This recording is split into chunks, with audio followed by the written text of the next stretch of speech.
Yeah, I know. Kind of. At least in person. Hey, Kenzo, what do you think? No, we won't dwell into Yo, this shit is connected, bro. We ready, bro. This shit is live. I think that's all. Ableton's on. We got Good with fucking. this? Good with I got too much reverb. Oh, my bad. That's the only thing, like I said. All right, we got to just keep this right here like that. All right. That's the only thing. We got to figure that out. Longer chords, please. Next time. Thank you for buying everything. I appreciate it. You're the man. Kind of lean in a little, guys, or we can adjust it and get in. These are condenser mics. So we need to sit up like this? See, you see the... Okay, I'm going to sit up like this. No, but see, Dad, look. Your mouth needs to be... Right there. Right here, like that. So just like I was last week. You want to go? Yeah. We could just keep it right there. Keep it right there. You can move it or... But yeah, just... I got a third mic that I can. I got another one too, but this is only two mic interface. Okay, yeah, so that's the next one. I I see this is gonna be bad. could have went remote. Hey, yo, but I could have went remote. Don't make me drop the bomb. He would have went remote. I could have went remote. Don't make me drop the bomb. Oh, you hear the bomb? He's the bomb. The bomb. Is auto-tune? Hey, know what? You need to chill, cause know what? Folks, can I go like this? Is that too much for you? You and Kenzo's gonna share that mic or what? Yeah, pretty much. She's gonna lean in. I'm not gonna talk anymore after this. Okay, it's all about. How does that gonna work? I don't think so. You'll figure it out. Cause that motherfucker be talking. Nah, all right, start the show. Is auto-tune still on? No, we starting right now. My voice is just really great. I wanted to make a pause right there. Oh, so you gotta. All right, start the show. Myke, and Myke,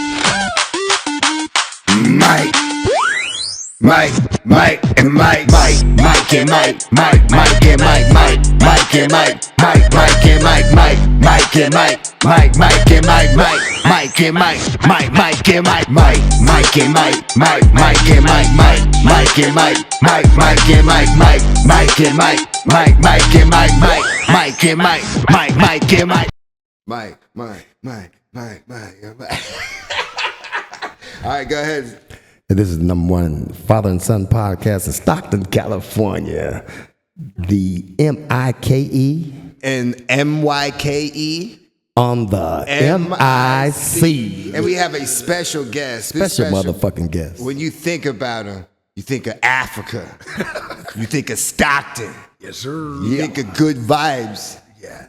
For all the fine gals. Fine gals. The vibration. Good vibration. We have not only my brother, his son, Kenivah, a.k.a. DJ KENZO.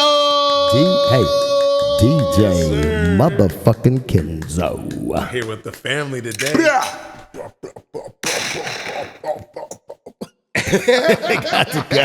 Come on. Hey, man, people know we in Stockton and you shooting guns. Man. We just got excited, man. Bro. I'm so excited that, like, not only is this like a guest, but this is like, family. This family, man. This is family. So, man, just sit back, relax, have fun, man. It's no pressure ever. Oh, you know that. There's never no pressure. Never. Ever. Just a conversation. I just want to start out, man, kind of how we know each other because people always say, man, how do you know DJ KENZO, man? Your old ass know DJ KENZO.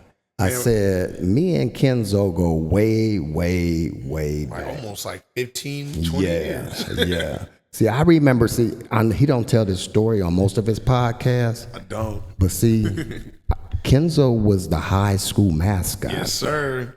See? That's why I remember. I was the football coach. And he was the high school mascot, hyping up the crowd and everything. And I knew something was up with that young man. Fine girl with the good vibration.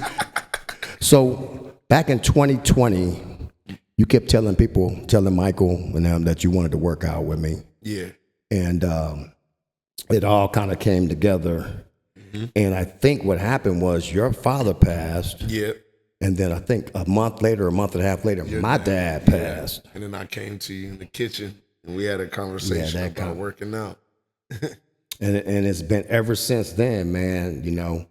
Sometimes people that's not blood are better for you than your blood relatives.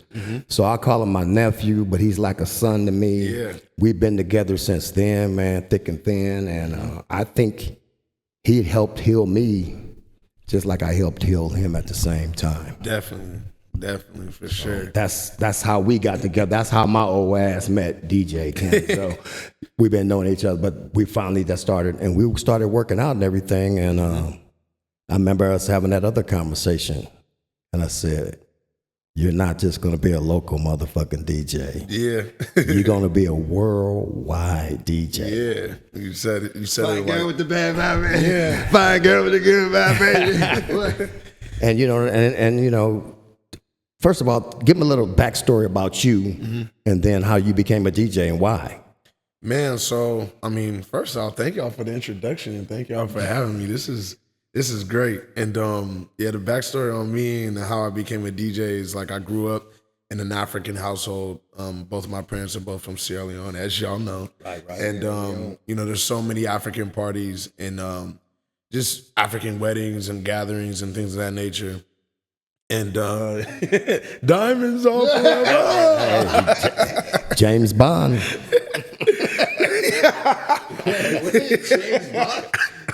Where did James Bond come from? Diamonds are forever. Yeah. Oh, it did. My bad, bro. Oh man, damn, bro. But yeah. But yeah, I just saw so many like dope DJs coming into like our community, and I was like, man, I want to do that when I get older. Like I would love to like make people feel welcome and feel like they have no worries when they go into these spaces. So and the love just started to get deeper and deeper as I kept watching YouTube videos, but there was still like a fear to try it, especially like in high school. Like, as you know, I was a mascot. I was a mascot for a reason. Like, yo, I was like a real nerdy, small kid, you know, kind of got bullied a lot. Well, I mean, got bullied a lot. It wasn't no kind of, but yeah, like Girls were bullying his ass in high oh school. God, yeah, literally, girls were literally bullying me. Yeah, fuck Lachey. I'm joking. I love you, Lachey. Shout out Lachey for bullying Kenzo. Yeah, bro. Lachey made me. She made me tough, dog. She really did. That was my. That's my homie right there. Lachey Lucky, bro. Fine girl with the good vibe. But yeah, like as awkward as I am now, I was 10 times more awkward back then. So Hey, we all have something similar like that in our paths of like just. I think a lot of people do and can relate to that. But I think for us, it all kind of blossomed differently. You know, we kind of had to grow out of that and learn from that. Yeah. You know, I know from my dad, that's why he has the Marvin the Martian tattoos. I know people always like, oh, you're an athlete and you talking podcasts and I'm like, bro, I was getting picked on, bullied on, and whatever. But then even with you, you're like, you know, you're a DJ in a social setting, you know, and everyone's like, man, look at his energy, look how he feels and everything. Oh, he must have been always like that. He's like, nah, it took a minute. Yeah, it took a while. I had to wear a mask first before I can expose myself to like. He had to cover up so nobody knew who he was. For real. That's hella funny. But yeah, that's pretty much how it started. And in college, it really like took off. I started doing a bunch of house parties and stuff like that, and it was really fun. So let me ask you this: your first DJ gig, how did it go? Was it good? Were you nervous? Did you mess up? You know? Yeah, my first DJ gig was was my friend KJ. She booked me for her friend's, I think her like 22nd birthday party or something. I was like, I don't know how old I was, but I think I was like 21 maybe. And it was a room full of girls. Like it was only girls at the party. So yeah, I was nervous as hell because like, yeah, I was super nervous. But you know, me being around like, you know, girls my whole life, you know, I grew up with hella sisters. Right. It was easy for me. So like that's when KJ let me know like, hey, I think you got a future in this. Like you can really take this. Obviously, we didn't know what it was going to be at the time, but she was like, yeah, you can take this pretty far. And yeah, that's how it was. But I was definitely nervous, especially like your first ever gig is a room full of like attractive black Fine women. girl. Yeah. Fine girl. So was that Wait, I gotta say that this whole podcast. Just say that. we'll get back into that song soon. Believe me. I know that's so far down the road. It's like that's like As soon way as the down there, interview but he already bought it in. So it's like, all right. That's hella funny. But you've had a lot of growth, Kenzo, and the thing is, people that don't know your growth, they see you now on the big stage, on the big platform, and everything. Man, lucky motherfucker. That's really what they're thinking. It's all luck. It's all luck. No work at all. Like Like I said, when we started out, man, that's what it was about, man. The workouts was to get you mentally ready, to get you physically ready. And we talked about it. I said, hey, you're going to be ahead of everybody because remember it was COVID and that wasn't no club settings and all that back then. But I said, once it starts opening up, because you don't drink, right? You don't smoke, and you don't do drugs and stuff like some of these people once they get up there. Yeah. I said your mental capacity and your stamina and the things that you're learning now is gonna carry over into your DJing. Definitely. And it has, man. And that's why I'm so proud of you, man, because you stay with it. You make sure, that you still do your stay physical. Yeah. Stay, physically. still got to fit. get back right. Exactly. A little out of shape, but But those things have really worked for you. Why don't you tell them some of the things you've done? Because me and you took a trip, man, to the Olympic trials in Oregon, man. He brought me to the Olympic trial. Hey, that's what happens when you're his favorite uncle. You get to go on some of these trips. But tell them some of the stuff that you've been doing.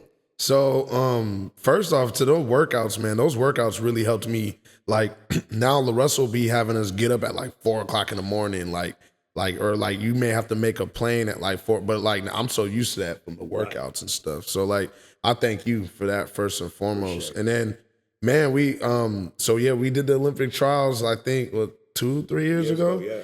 And that was like my first time getting booked for something that I had to be at for like 2. We were there for like 2 Almost weeks. 2 weeks, yeah. So it was. I'm glad I had him because I was just gonna be alone in a hotel for 2 weeks. How is my dad as a roommate? I mean, compared to other people that you bring or had to work with and live with, like you do these shows, there's probably new people you meet with or stay with, or maybe they got different hotel rooms, but just being around. So how is it like? I'm sure there's ups and some differences. He's a great roommate. Like he keeps me very focused. Like because I'm already like, I feel like I'm already kind of boring outside of DJing. I literally just watch anime and eat food and go to sleep. But like other than that, like I may get distracted and be like, oh, I want to like because I'm a DJ, so I'll be randomly staying up till like 2:00 in the morning because I'm always fucking DJing. So he helps me like shut my brain off. Even when I didn't want to, he'd be like, nah, we gotta go to sleep. like for real. So like, they starting early, man. Like, starting early, getting up. Like he's like, all right, we gotta get our breakfast. We gotta go to the gym. And then it's like, what time do you have to like be there in the morning? I'll be like, I gotta be there at 10. All right, let's get up at 6. And then we go to breakfast, and then you take a shower, then you go. And I was like, man, I don't want to do all that. Like, I'm trying to but man, I appreciated it because it really helped me jumpstart the day. And I didn't come in sluggish. I didn't come in like off at all. Like people loved like my energy going into the room. So he was a great roommate. He was a great roommate for sure. I was his personal valet as well. I was walking down the street, man. I can't remember. I took an Uber with that big ass suitcase with our dirty clothes. I was washing his dirty drawers. I was making sure he had his meals. I showed him. The thing was, he's putting this on record. I'm putting it on record. So what? He's gonna be like Glorilla's sister.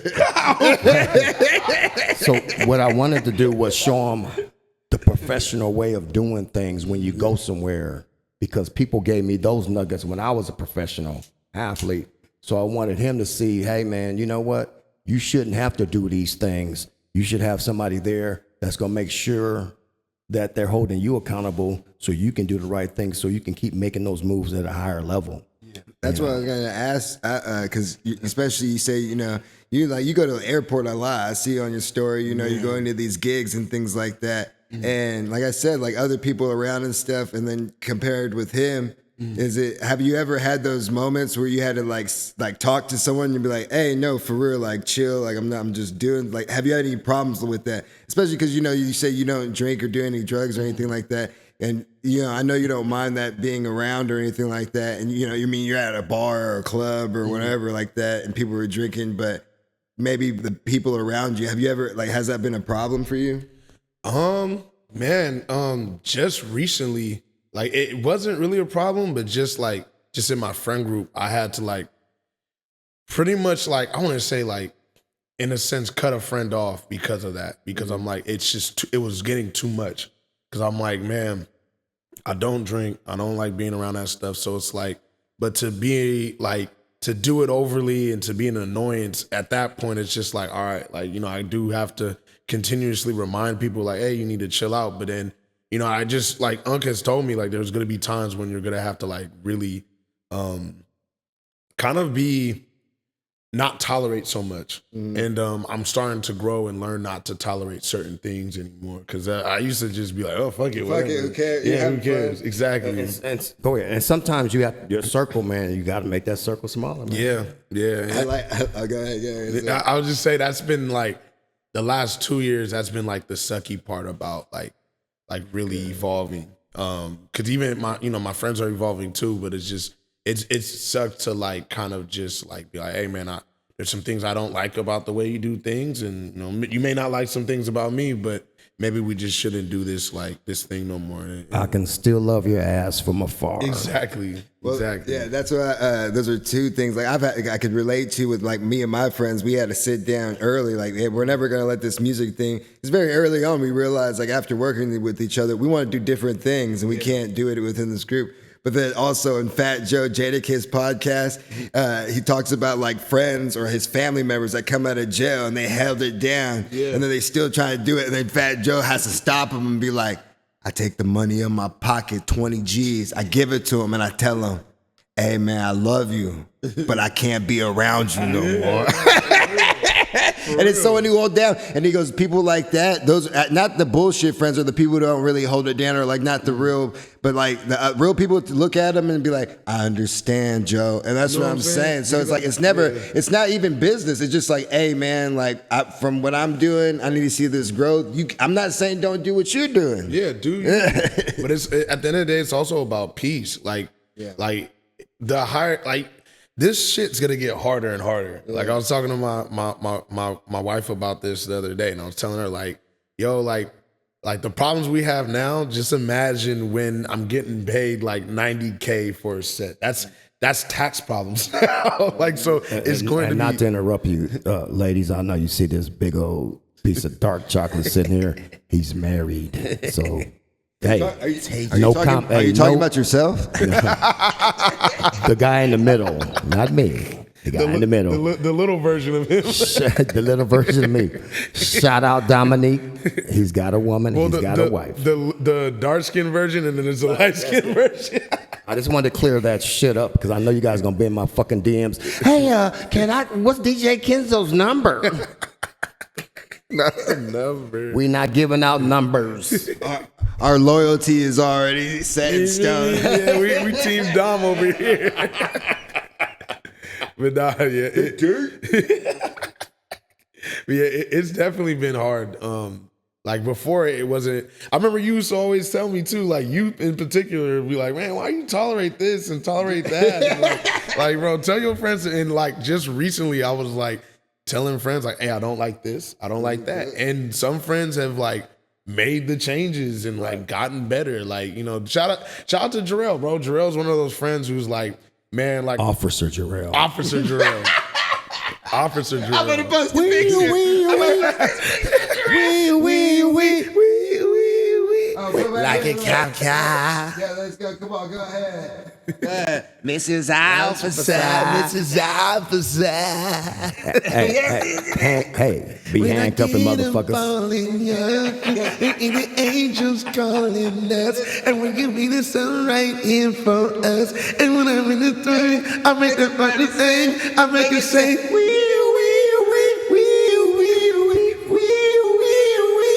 Like a cop. Yeah, like a cop. Oh, man. this is gonna be a great podcast. For real. Yeah, well, So anyway, man. That was fun. So anyway, let's get to this question. You fuck with Noah Lyles. Yeah. How did that happen? Man, so how did that happen actually? So like Noah Lyles has been he's a cool he just got married recently too. Congratulations, Noah. And he's a lot like me. He just loves like niche things and loves specific things. And we got to meet because my friend Grant had Right. You know, Grant had introduced us in the Athletes Village. And we were chopping it up and just, I told him I was a DJ and the conversation was just so organic and just so pure. And he was just like, follow me on Instagram, this and the third. And I let him know, like, I'm the DJ, stadium DJ. And he was just like, bro, you be rocking. Like, I did a couple of their after parties and stuff like that. He's like, man, you be rocking, you be killing it. And after that, he started getting really creative with his entrances. And he was sending me like entrances for him to like, come out to like theme songs and stuff, and I was like rocking with it and doing that for him, and that's how me and him got really cool. Was just the love for music and anime. He's a huge anime head too. Yes, he is. Yeah, bro, he's a super cool dude. I think a lot of people they look at him a certain way because of his confidence, but man, you know how it is being a dark-skinned man in this world. Like you have to have that confidence. You have to in order to carry you go. Out of all the things he's been through with asthma and being teased when he was younger, man, Noah's a really cool dude, and that's how we got to know. I know when I met him, man, he solid dudes, man. Real solid. And he went out I told him, I was like, bro, my uncle's a real big fan of you. Like he used to play football at Purdue, and he's like, for real, what year? Like he was super interested, and I was just like, yeah, he's coming to Olympic trials with me. I would love for you to meet him. And he was the one who texted me like, "Oh, is your uncle there? Because we're about to be at the podium." And he went out his way and like said what's up, took a picture with us. He's just a really like organic, nice dude for real. Right. And now here we go. We're touring from the backyards with LaRussell. To all over the place. So how did you get with LaRussell, man? That's even crazier right there. It's like, man, what happened? How did that happen? That story is like such a beautiful story. Like 2018, I had graduated college and was in San Francisco. And I decided to I told my parents like, hey, I'm gonna stay here and just live here.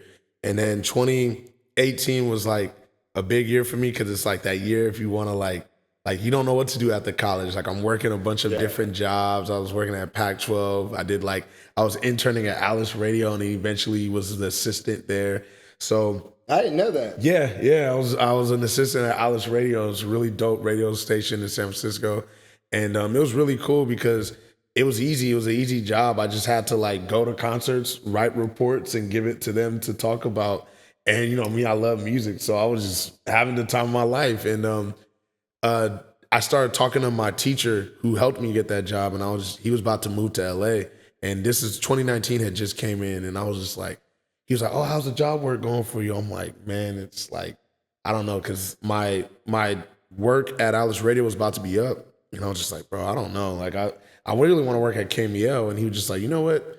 I feel like you're about to work a bunch of jobs and you're not gonna like it. You should just go full time with DJing. Like I'll tell your parents and everything, but you should do that because I know how much working means to your parents being from Africa, but I guarantee you're going to be successful at DJing. My teacher's name was Maddie Stout. Super dope. And I'm so happy. Shout out Maddie Stout, man. Look what we got right here now. Yeah, come on. And so he does that. I'm a full-time DJ. And At the time, it's not what I expected it to be, but like I'm doing a bunch of like weird gigs and things like that just to make money and pay rent in San Francisco. And I eventually got this opportunity to DJ at this spot in Oakland, and LaRussell was on the bill, but his name was Tota at the time. So it's me. What was his name? Tota.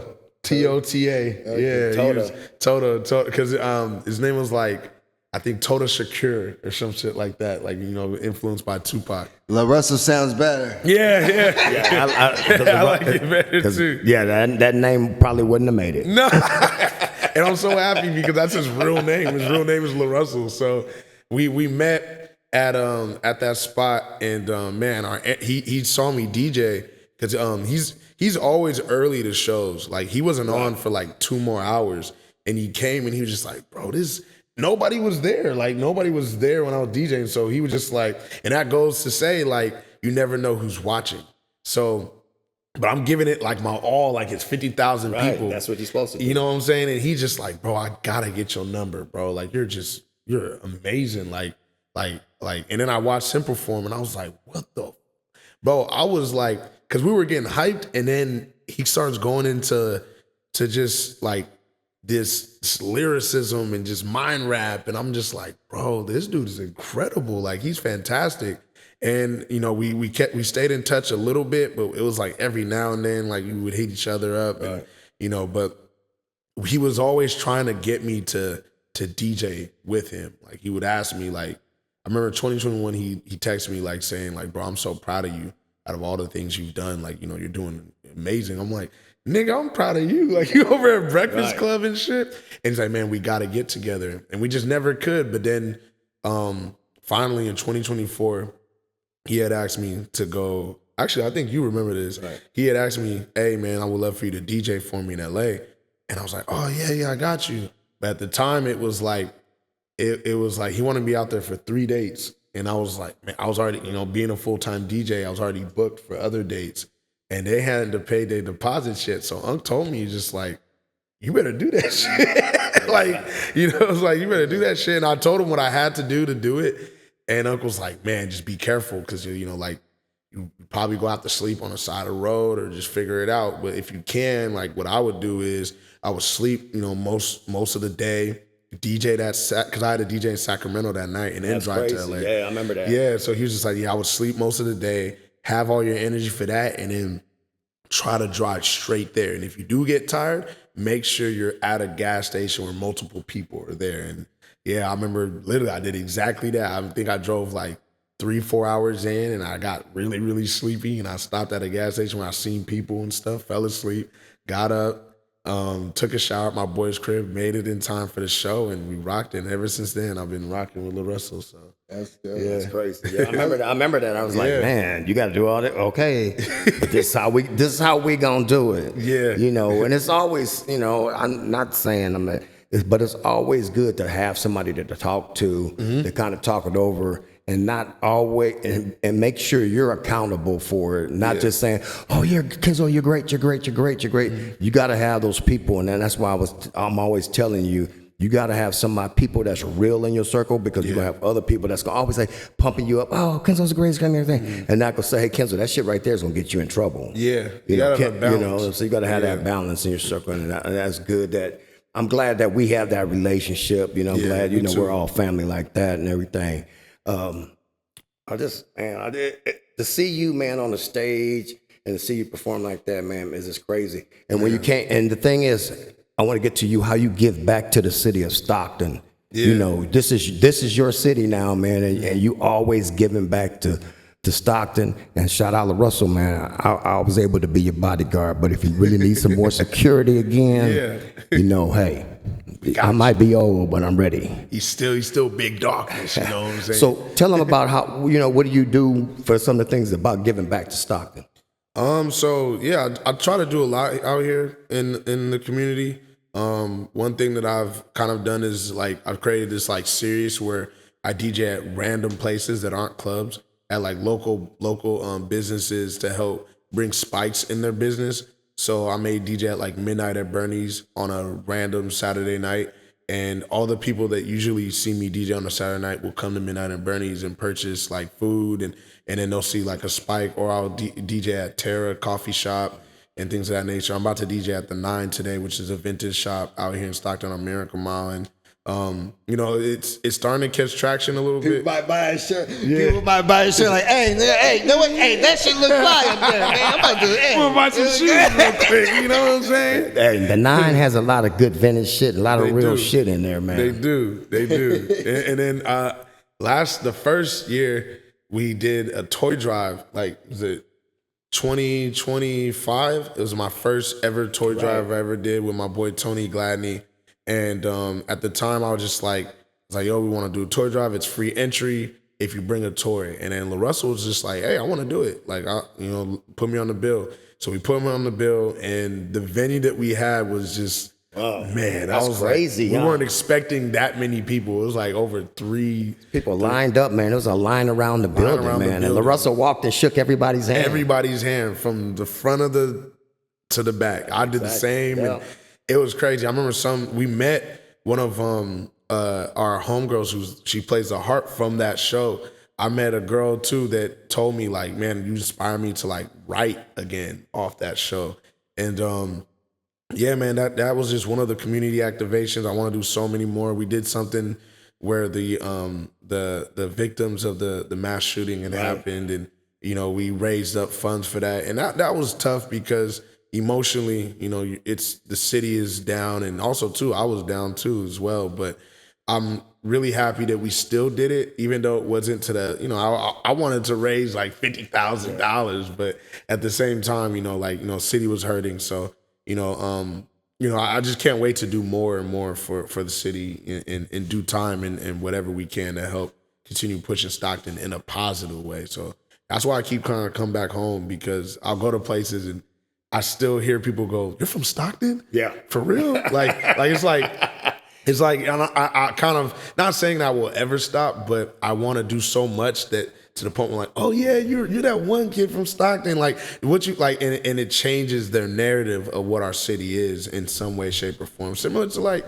you know, Compton. Like, you know, you're from, you know, L.A. South Central, so you know, South Central is known for it's known for like amazing talent, but it's also known for what it's known for. So that's where the gangs originated. You know what I'm saying? And Stockton is only known for one thing right now. Yeah. So I would love for it to be an even balance of like the good and, you know, the bad. You know, we can't help that, but I would love for it to be the good and the bad. I want to just ask you one more thing, because I want people to know. I would like to ask something. Go ahead, man. Go ahead. I've been quiet over here and just waiting my turn to ask something, and not to interrupt and not to ruin the mood of your guys' intimate relationship. And I understand, and I wanted to let that breathe. I hint a It's little. my dad, Kenzo. It's a little bit of jealousy there. And you know what's funny? This motherfucker's always talking, and he's just sitting up there not saying shit. Jarrell worse though. Jarrell's like the worst. Jarrell be really jealous. No, you do. I'm not jealous. I just wanted to ask a question, but every time this is and so you know Kenzo. I'm like, damn, I'm not even here. Like, hey, let me go press some now. Go press a button, motherfucker. You know? Oh, so what I want to say is one more question. You fucking lie. People need to know that you do so much shit. So you started with the Stockton Kings, and this year, man, you were with all the time, man, up there with the Sacramento Kings. Even though I'm not a Sacramento King fan, diehard Laker fan, but you know what, man, I have to rock with you on that, man. So how did that come about? Man, so that was super cool too, because the Stockton Kings, you know, shout out to them. That was my first ever like sports like DJ opportunity ever. Believe. Like, yeah, I hadn't even started DJing at Cal yet. And COVID had happened, you know, and the team that I originally was hired with, like the not the organization. Well, yeah, I think the front office, everything changed.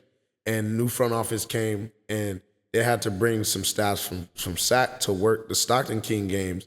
And Maurice, I don't even know Mo's last name, but like Mo's like one of my fondest people. He's my boss in Sacramento now, and he had to come down to Stockton to work the games, and he was just like, he loved me. He thought I was incredible. He's just like, bro, you're an NBA DJ. Like, you're an NBA talent of DJ. We're gonna get you in Sacramento. And it started off from 1 game to 2 games to 8 games, and I was going back and forth between Stockton and Sac. And Mo just told me like, hey, eventually you just got to jump off and just full time, because once you get to Sac, the only thing that was holding me back to Stockton was the fact that I was from Stockton and the fans there too, and just the organization in general. Like the Stockton organization is wonderful, so it was hard for me to leave, but at the same time, that is the goal, is to be an NBA DJ full time. So that's how that went apart. Shout out to Mo for seeing something in me, and so many people, I think you, Maddie, Mo, have seen, even Michael, have seen like this light in me and have helped me get to these points. And a lot of people be like, oh, I did it alone. And I thank God I didn't have to do it alone and things like that. Because no one can do it alone. So I'm just grateful for all the people in my life that have helped me get to those points and stuff of that nature. So shout out to those people, man. We're going to throw it over to Lil Myke over here. Yes, sir. So speaking of not being alone and people you work with, we brought up LaRussell before. Yeah. And LaRussell, he has some controversy with him as right now. And then, I'm not asking of anything specific of that, but just because I'm asking, this guy is a guy who has not only looked out for you, but shared these moments with you. You actually shared a moment with him, having him come to your wedding and everything like that. Him making that sacrifice. I can see how close you guys are. There's places and things he didn't need to put you in, whether you came and helped him out or he just looked out for you. The one thing I think, and you have songs too you made, Fine Gals out right now. But what have you learned from him as far as just creating and being an artist? Not just the business side, but also just creating in general. I've learned to be free. Like he's so he lets God speak to him like a lot of the times, and whatever God tells him in that time is what it resonates with his heart. And sometimes I get caught up in my head with the craft and how other people are going to perceive me. But at the end of the day, it's what God wants. It's all about that. So man, I just, that's what I've learned from him, is how to be free, how to just let things come to you naturally, and not to force anything, and just let it just flow through you. It's not what is, it's not on you, it's in you. Yeah. Mm-hmm. Oh, for sure. Yeah. Yeah, I think we should go into our segments. I think we got over 30 minutes of thing. We go in our segments and go. You want to lead us into that? Segments. Mike's music. Oh, you want to start with Mike? I thought you said Mike's music. Yeah, start with Mike's music. Do it again. Do it. Wait. Hold on. All right, now do. Mike's music. Myke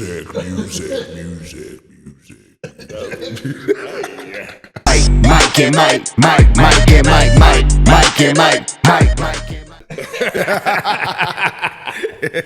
All right, so where we starting? You want to start with anything right now besides Fine Guy? Well, I just want to. It's pretty much whatever you've been listening to this weekend. When we've been listening to more Fine Guy. But anyway, your music, man, has evolved in so many different ways. Yeah. So, Thank you. When I listen to your new song that's out right now, I want to say it's like an African beat. Is it more? It's like African, because I don't want to. Yeah, it's definitely Afro beats. Yeah, that's what. Yeah. That's What? The whole song? I don't want. He has an African accent.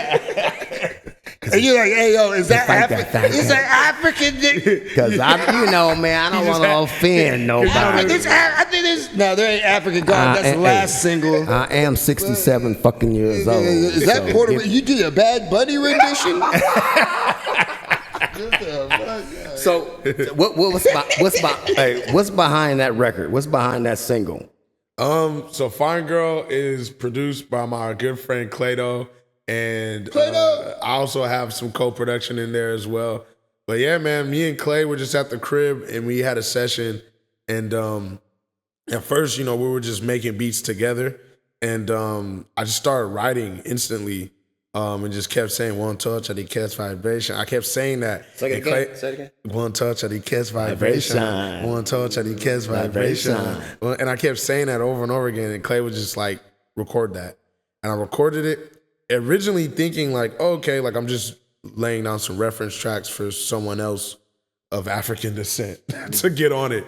And Clay asked me like, hey, do you have something else? I was like, fuck it. And I just started flowing and flowing and flowing. And Clay was just like, hey, let's record that too. So, and then the whole song became a song just naturally. Like we weren't really trying to make a song for me that day. It just happened. And yeah, kind of similar to what you were talking about, like LaRussell just saying, be free, you know, be you, and just it will come out. That's what I was gonna say, because whenever you do vocals, I almost like, damn, like I know you're a DJ, I know you're trying to do other things, I know you're trying to do music too, but I'm like, sometimes I'm like, man, what happens if you just fuck? Because your voice is so distinct and you can change it and do different. Like, I mean, before you came on, I started going back and listening to your other stuff. You know what I mean? Even that song with Kenny.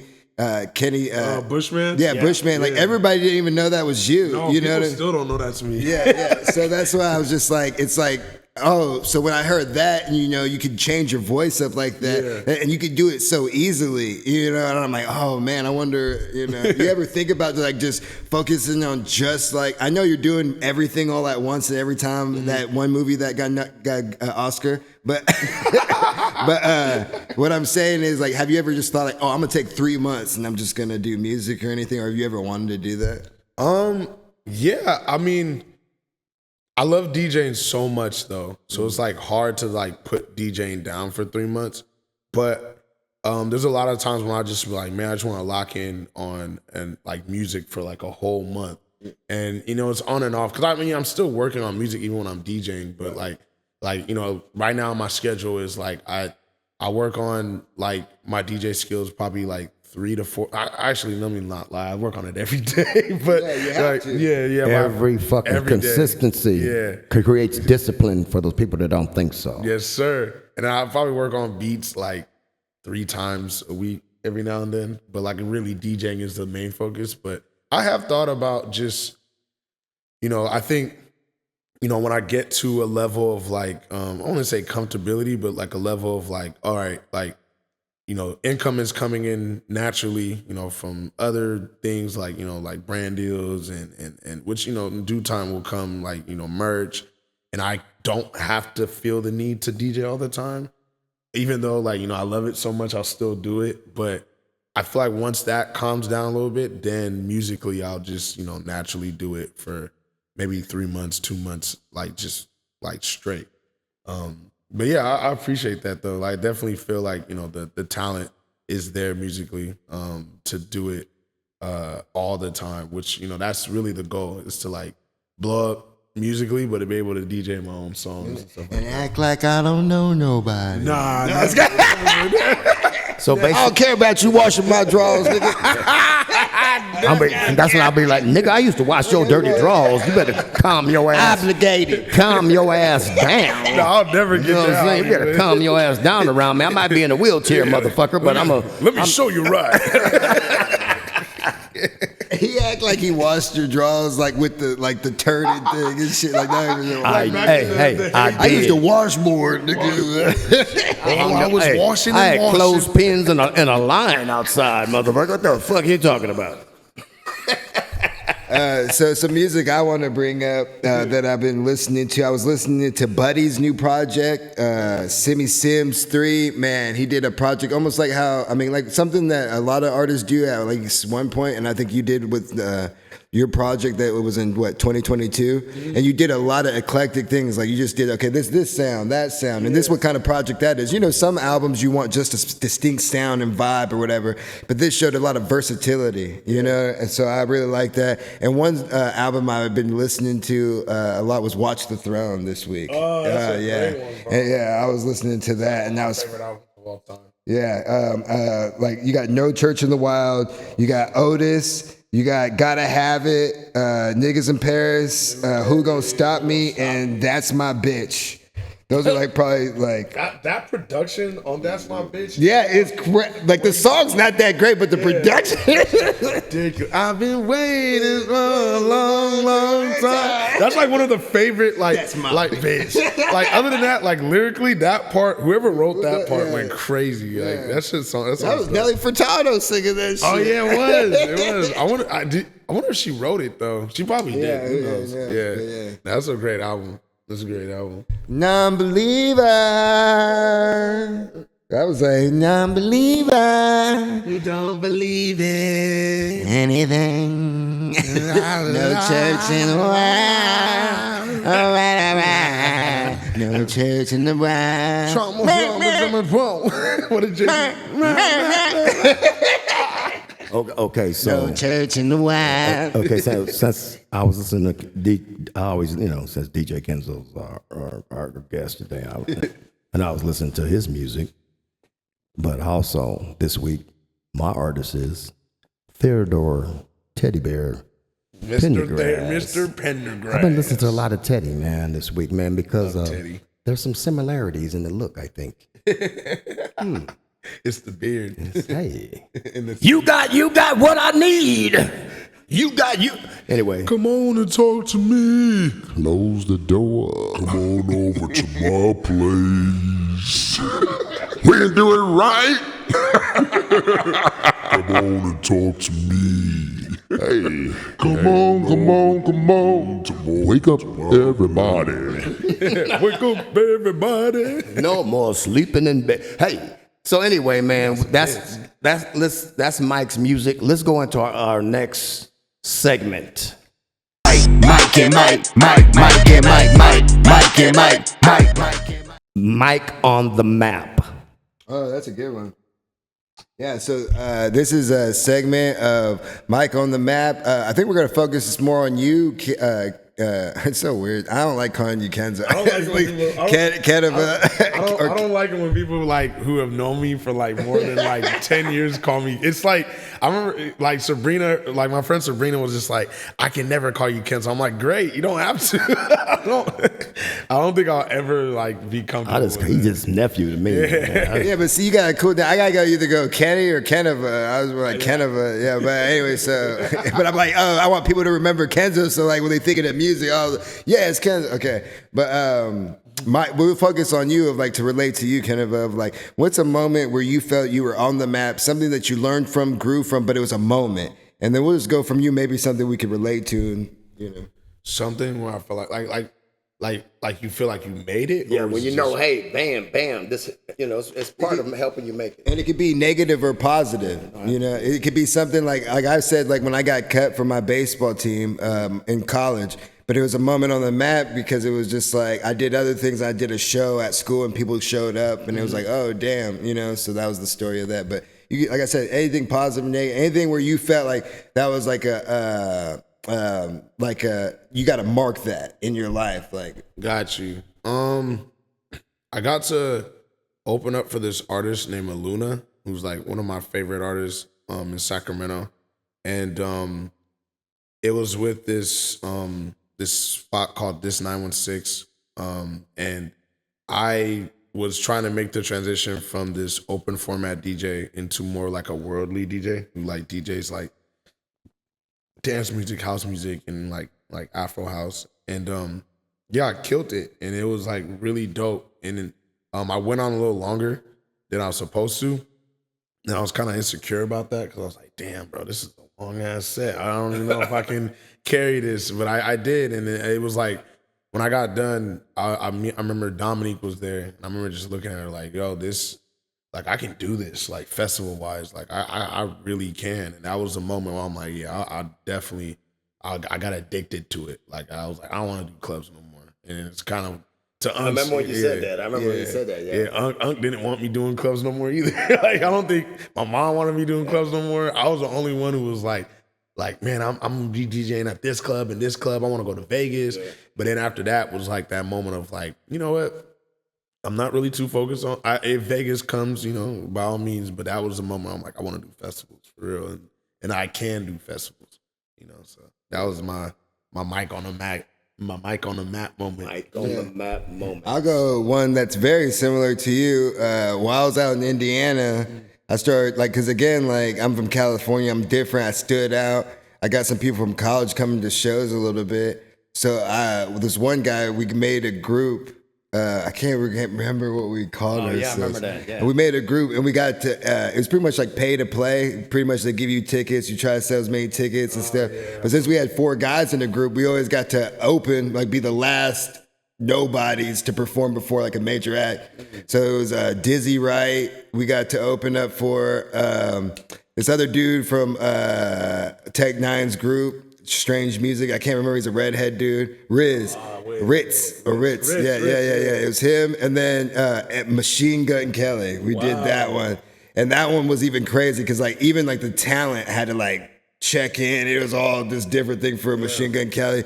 But just performing in a few of those a couple of times, there's stuff our stage time got cut and I'm learning these things and all the things, how it's different with different artists and stuff like that.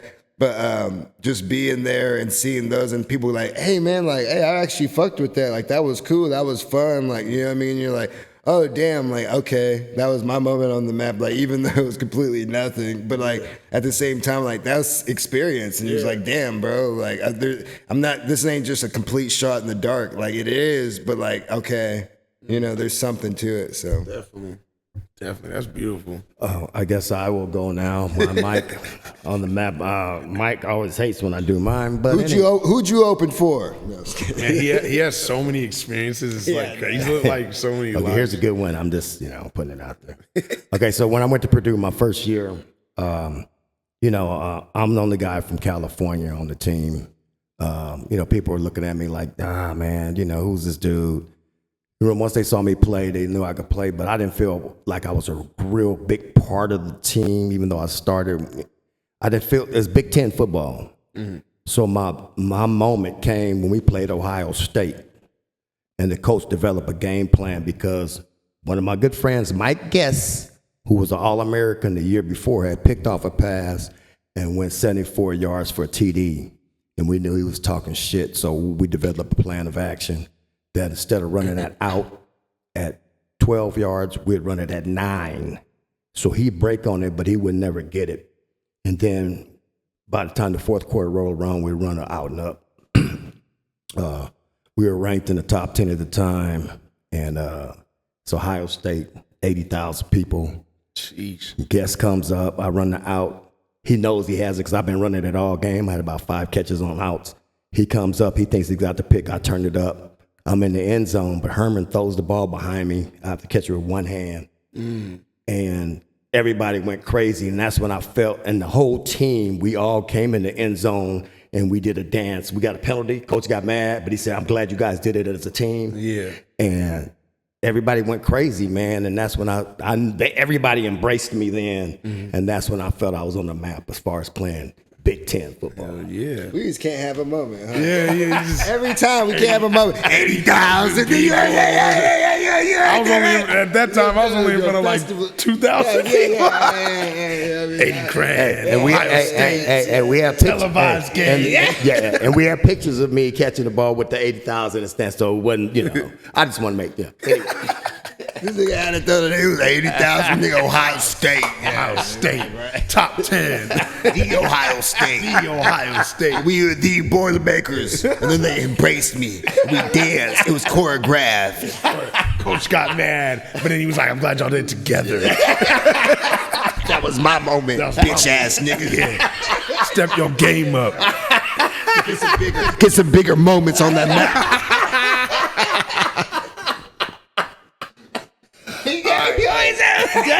You don't got a little moment, nigga. He's like that, yeah. So everybody was screaming. Yeah, everybody was. Outside lands for me was only 70,000. Yeah, so he's I was talking talking about I had a couple compliments after a show. That was all I was talking about. Anyway, so we got one more segment, but we'll do that before we end. But I want to do it's Myke's media and Myke's messages. Well, I thought we weren't doing all of them. Huh? What else what would you want to talk about? Well, I was going to do I was going to throw something else out of Kenzo. But what? I was gonna do a rapid fire with him. Oh, he was like, hey, yo, nigga, hey. I like All right. Hey, Mike's. Okay, well, how we gonna name it? Mike's rapid fire. Okay, yeah, that's good. Rapid Mike. Mike's rapid fire. Booyaka. All right, go ahead, man. Okay. Okay. Club or radio? Yeah. Okay. Radio. Old school or new school? Damn. Fuck. Old school, because without the old school, we don't get the new. There you go. West Coast or East Coast? West Coast for sure. One artist you'll spin for forever. LaRussell. All right. Biggest crowds you ever rocked? 70,000 people, not 80,000. You was 10,000. You was 10,000 short, motherfucker. Yeah, the outside lands crowd. I think it was like 70K. Fuck. Only 10,000 more people would have came. We'll count that as a moment. Wait, that's a whole SF park, 70,000 festival, and this dude over here is like, yeah, it was a stadium. The Ohio State. I look like Kanye West on the Globe. Bro, and then on top of that, it's 80,000 and it's a televised game. Yeah. So it's like... And they barely had TV back then. Yes, I mean... So everybody watched because I was on the only channel back then. It only came on 2 channels back then. Well, the Super Bowl is like... Well, I think that's 70,000 too. I don't even know. Now all the stadiums don't hold that, man. Yeah. I remember pro football. No, that college. There's more college stadiums that hold more people than pros. pro stadiums. Yeah. I didn't know that. Even at the Indiana Hoosiers, when I went to the Indiana Hoosiers, and you see that, you're like, what? God damn! You're just looking at all these. I'm like, I've been to real fields, arenas, everything. You're just like, bro, these college stadiums are crazy. I've been to the Ohio State. Ohio State's 105,000. Michigan's 110. And you feel it. Yeah. You feel it. You can hear it. Even at Wisconsin, man, it's like 80,000 people in this stand. It's crazy. Yeah, it's crazy. But also, man, I wanted to shout out your mom and your family, man, because they play a big part. Yeah. And everything you do. You have a lot of support, man. Thank you. And I just want to shout your mom out, man. Yeah, love Mom's Dukes, man. I'm definitely blessed to have her in my life still, and just honored to be her son. Like that's one of the great. If that is the greatest human alive, like she's amazing, bro. Exactly. Anything else, man? I know we want to. The rapid fire's over. Rapid fire's over, man. That was great. That was really rapid fire. So you don't want anything in the media? No. Nothing. Well, I mean, we can. No, not really. No, not we don't really. gotta talk. No, He's the media. He's the media. Yeah. All right. So let's just go. Mike's messages. Everyone end with a nice. Right. And look, well, before Mike's messages, Kenzo, tell everybody how they can see you on social media. So I'm on Instagram, DJ KENZO, DJ KEN_Z_O. I'm on X. I don't really like X because it's I'm not gonna get into that. But I'm on X, same thing. And then on TikTok, I'm the official DJ KENZO on TikTok. And YouTube, DJ KENZO. Subscribe. We're growing on YouTube. I think that's all I have. I don't have Facebook, but yeah, that's all I have. This is fun. You gotta be an old motherfucker like me to have Facebook. I got Facebook. You old motherfucker? Yeah, there be some old work over there. Yeah, you know what I'm saying? If I was single, I would still have Facebook too. Oh my God. All right, so let's end it with a message. Let's go. You know what? Because you ended with your moment on the map. Let's you so we can try to outdo you. Go ahead with your message. My message is just like, I today when I did my bad. Mike's messages. You're crazy, man. You're crazy. Myke and Myke, Myke and Myke. Where does that come from? That's I was like, what the? I had a couple sound effects. That's tight. It's a little slow. This because you're sitting on this couch, man. We got some real shit over here. Yeah, hey man, I get some shit. Yeah, I fuck with this. I hope it's even recording, honestly. Me too. Last time it didn't, but I think we did a practice one yesterday and it recorded the actual sound. I have it on Ableton too. That's Oh, sweet. Hell yeah. We're on Ableton. We're on OBS. We're on OBS. I've been trying to teach him this shit. He's just like, just figure it out. We don't care. I'm like, hey, I'll just buy this shit. You just put the shit together. I'm over here watching. You have a YouTube tutorials. I'm showing him the tutorial, and he's like, I don't. Gives two fricks. Just build it. All right, so Mike's messages. So anyway, man, like I said, I did my Bicycle Chronicles today, man. I talked about a young man that I helped out when he was in elementary school. Then he came to high school, and he told me, man, the things that how I helped him. But the things I'll say, you don't know who's watching you. So when you're doing things, always make sure you're doing the right things, because sometimes somebody's watching you and it may affect their life in a positive or negative way. You want to always affect somebody in a positive way. So remember, when you're at a level, I'm not at Kenzo's level, I'm not at my nephew's level, but when you get to a certain level, you become a role model. People do look up to you, and they watch you. They don't just watch you when you're on that stage. They watch you when you're not on that stage. So with that being said, make sure you're doing the right things, because you may impact somebody's life in a positive way, and they may come back to you later and say, hey, you know what? The reason why I'm a lawyer, doctor, whatever, is because of the things that you said and you did. He's 80,000 people. I'll go ahead and we'll let Kenzo end the episode. So my message is a little bit more, I guess, so unprofessional. Now look, now we're gonna get demonetized, all because you wanna just I like that song though. No, me too. It's like one of my favorites too. It's Megan. Okay, and tell her to shut the fuck. No. I thought I had my phone off. It is. You off. put this on air. I put my phone on airplane mode. But anyway, my message. But look, see, it would have to be my message. It is on airplane mode. Well, you're connected to Wi-Fi. You got Wi-Fi connected. Okay, well, you know. How you on air? Anyway, go ahead. Unprofessional. Nice message. Despicable. Oh my goodness. Cut it out. All right, yeah. Cut it out. All right, so my message is a little bit more, I guess, harsh, but I feel people need to be real with themselves, and even me especially. But yes, people give I think it's like overcorrection. I bring this up all the time.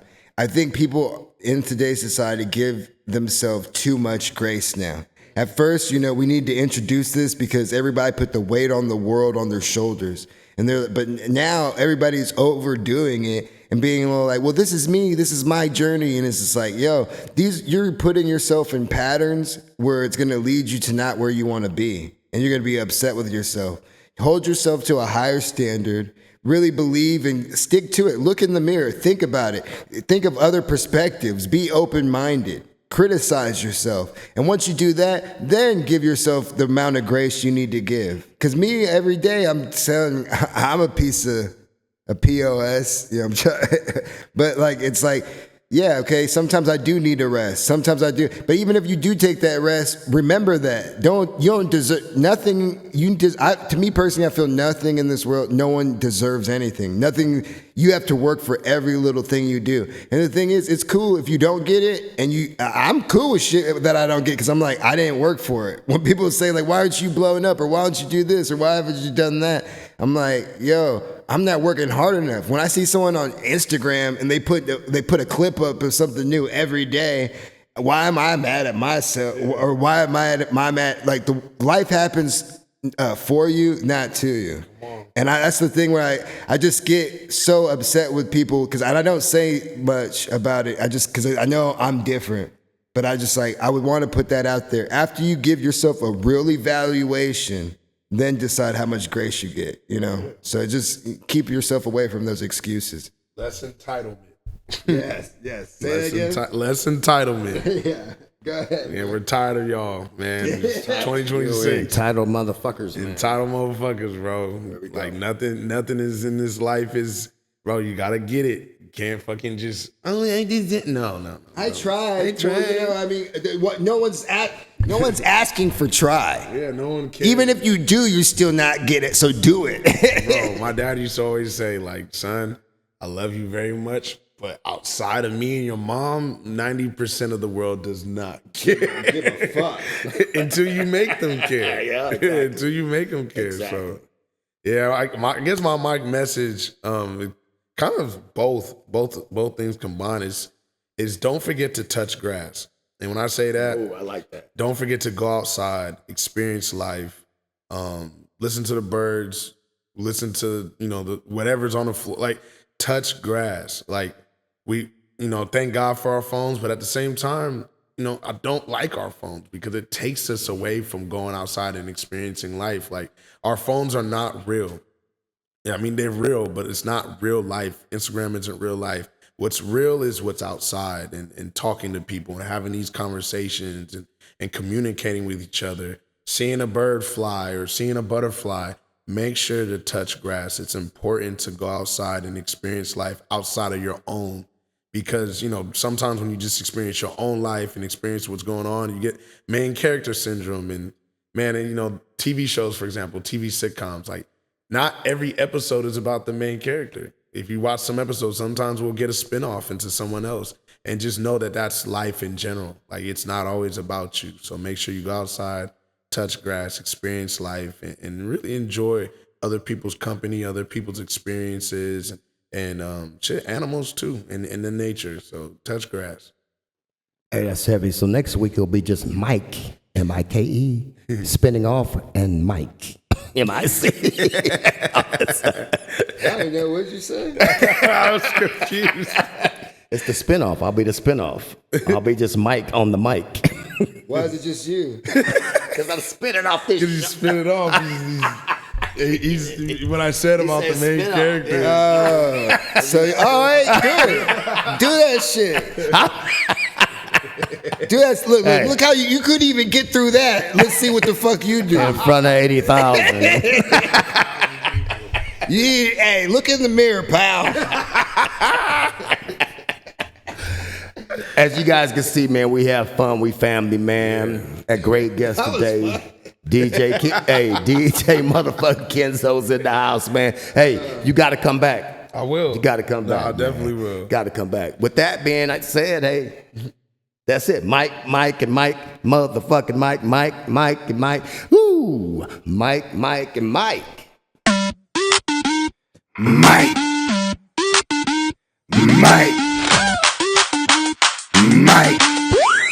Myke, and Myke, Myke and Myke, Myke and Myke, Myke and Myke, Myke and Myke, Myke and Myke, Myke and Myke, Myke and Myke, Myke and Myke, Myke and Myke, Myke and Myke, Myke and Myke, Myke and Myke, Myke and Myke, Myke and Myke, Myke and Myke, Myke and Myke. Coming through with the father-son podcast. Skin color ain't the only thing that gonna contrast. Put each other on blast, but in the end we gon' laugh. Spitting game is the aim. Same, but different if you pick the name. Myke and Myke, Myke and Myke, Myke and Myke, Myke and Myke, Myke and Myke, Myke and Myke, Myke and Myke. Myke and Myke, Myke and Myke, Myke and Myke, Myke and Myke, Myke and Myke, Myke and Myke, Myke and Myke, Myke and Myke, Myke and Myke. Go ahead. Oh, my bad. I should have done. I said, Myke. Myke.